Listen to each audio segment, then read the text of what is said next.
स्वागत है आप सभी का एक बार फिर से YouTube चैनल HT कहानियां पर। मैं हूं आपका दोस्त आनंद झा। दोस्तों, आज की ये जो कहानी है आपकी सोच बदल सकती है, आपको जीने की एक नई राह दिखा सकती है। मैं ये नहीं कह रहा हूं कि ये आपकी सोच बदल ही देगी, क्योंकि बहुत कुछ आप पर निर्भर करता है। आप इस कहानी को कैसे लेते हैं, that totally depends on you. अगर आप इसको सिर्फ एज ए स्टोरी लेते हैं तो बहुत कुछ चेंज नहीं होगा, but if you learn a lesson from it, definitely it will bring a drastic change in your life. आपकी जिंदगी में ये एक बहुत बड़ा बदलाव लेकर आएगा। अगर आज के जमाने में देखा जाए तो हर कोई अपने एम्बिशन को, अपने लक्ष्य को, अपने महत्वाकांक्षाओं को पूरी करने की एक ब्लाइंड रेस में लगे हुए हैं, और सारे लोग एक रैट रेस को फॉलो कर रहे हैं। What do you mean by rat race? एक चूहे की दौड़। उसने ऐसा किया, मैं भी ऐसा करूंगा। सभी लोग नंबर 1 बनने के चक्कर में हैं, बट इज इट रियलिटी? क्या सारे लोग नंबर 1 हो सकते हैं? अपने आप से जरा पूछिए, जरा ठहरिए, जीवन को एक पॉज दीजिए। तो चलिए शुरू करते हैं आज की कहानी, और उम्मीद करता हूं कि आप इससे जरूर कुछ सीखेंगे और जीवन में एक बदलाव लाएंगे। दोस्तों, ये कहानी है एक जेल की। एक जेल में हॉस्पिटल थी, जिस हॉस्पिटल में 1 से 100 नंबर तक के बेड लगे हुए थे। जी हाँ, 1 से 100 नंबर तक के बेड लगे हुए थे, और सभी कैदियों का इलाज उस हॉस्पिटल में होता था। हर बेड पर जो है जंजीरों से बंधे हुए कैदी होते थे। तो नंबर 1 से लेकर के नंबर 100 तक की जो बेड थी बिल्कुल भरी हुई। तो नंबर 1 पर का जो पेशेंट था, उसके बेड के सामने एक खिड़की थी, और उस खिड़की से वो कुछ भी उधर देखता था और हमेशा कहता था, वाह क्या नजारा है, क्या दृश्य है। मुझे तो बड़ी अच्छे जो है सूरज की किरणें दिखाई पड़ रही हैं, पक्षियों का जो है झुंड दिखाई पड़ रहा है, कितने अच्छे फूल दिखाई पड़ रहे हैं। रातें जब होती थी तो रात में कहता था, वाह क्या नजारा है, तारों से आसमान भरा हुआ है, कितने खूबसूरत जो है आकाश में चांद लग रहा है। इस तरह की बातें वो करता था। और बाकी जो 99 कैदी थे, उसकी इस बातों से ये फील करते थे कि हाउ लकी ही इज। उनको यही लगता था कि ये कितना किस्मत वाला है, और हम लोग कितने दुखी हैं, कितने बदकिस्मत हैं। ये जेल में भी आकर के नंबर 1 वाले बेड पर है, और इसको इतने खूबसूरत दृश्य का जो है अवलोकन करने को मिलता है, और हमें ऐसी चीजें, हमें ऐसी अपॉर्चुनिटीज नहीं है। तो बाकी जो 99 कैदी थे हमेशा उसको बहुत खुशकिस्मत मानते थे, और अपने आप को थोड़ा जो है अनलकी मानते थे। तो जैसा कि हमेशा के लिए इस दुनिया में कुछ रहता नहीं है, नथिंग रिमेन्स फॉरएवर, टाइम बदलता है। तो उस कैदी को कुछ दिनों के बाद रिहा किया गया। जब वो कैदी वहां से रिहा हो गया तो नंबर 1 का जब बेड खाली हुआ तो कुछ कैदियों ने सीटिंग लगा के, पैरवी लगाकर अपनी जो है, हर किसी ने कोशिश की कि मेरी जो है बिल्कुल शिफ्टिंग हो जाए नंबर 1 के बेड पर।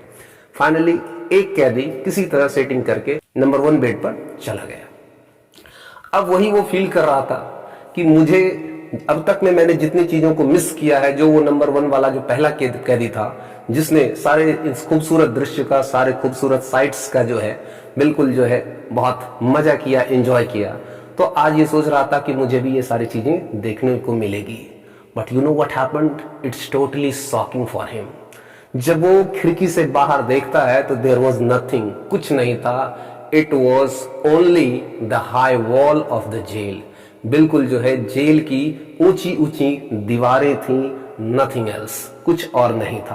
तो अब क्या होगा? अब बाकी 99 जो उसके पीछे हैं वो इसी उम्मीद में है कि ये भी कुछ बताएगा। अब जरा सोचिए, अगर ये बोले कि यहां कुछ नहीं है, देयर इज नथिंग हियर, सिर्फ दीवारें हैं, तो बाकी 99 इनके इसके ऊपर हंसेंगे या नहीं हंसेंगे? डेफिनेटली हंसेंगे। और बाकी 99 फिर कहेंगे कि अरे हम लोग जानते थे वहां कुछ नहीं है, वो तो पहले से ही झूठ बोल रहा था, इसलिए तो हमने कोशिश ही नहीं की वहां पहुंचने की। अब अपने आप को बेवकूफ ना कहलवाने के लिए, अपने आप को बुद्धिमान साबित करने के लिए, ये जो नंबर 1 पर अभी अभी पहुंचा है, ये बंदा भी झूठ बोलेगा, और बाकी 99 को फिर से वही झूठी दिलासा और झूठी चीजों का जो है बखान करना उसने भी शुरू किया कि कितनी खूबसूरत दृश्य है, क्या नजारा है, क्या जो है साइट है, इन सारी चीजों का उसने जो है फिर से बोलना शुरू किया। तो यही है हमारी असल जिंदगी। आप किसी भी मुकाम पर पहुंच जाएं, लेकिन एक खालीपन रहता ही है। कहने का यहाँ ये सेंस है कि मैं यहाँ दो चीजें आपको क्लियर करना चाहूंगा। If you really want to be happy in your life, the last goal और the ultimate goal of your life not happiness, it's bliss. जी हाँ, अगर आप चाहते हैं कि जीवन को एक अलग लेवल की खुशी पर ले जाएं, तो इस रेस से बाहर आ जाइए। Come out of this rat race. मैं ये नहीं कह रहा कि काम नहीं करना है। Be ambitious, make a goal, because if you don't have a goal, where you are to go you must know. आपको पता होना चाहिए कि जाना कहाँ है, लेकिन अपने आप से कॉम्पीट कीजिए, दूसरों से कंपटीशन मत रखिए।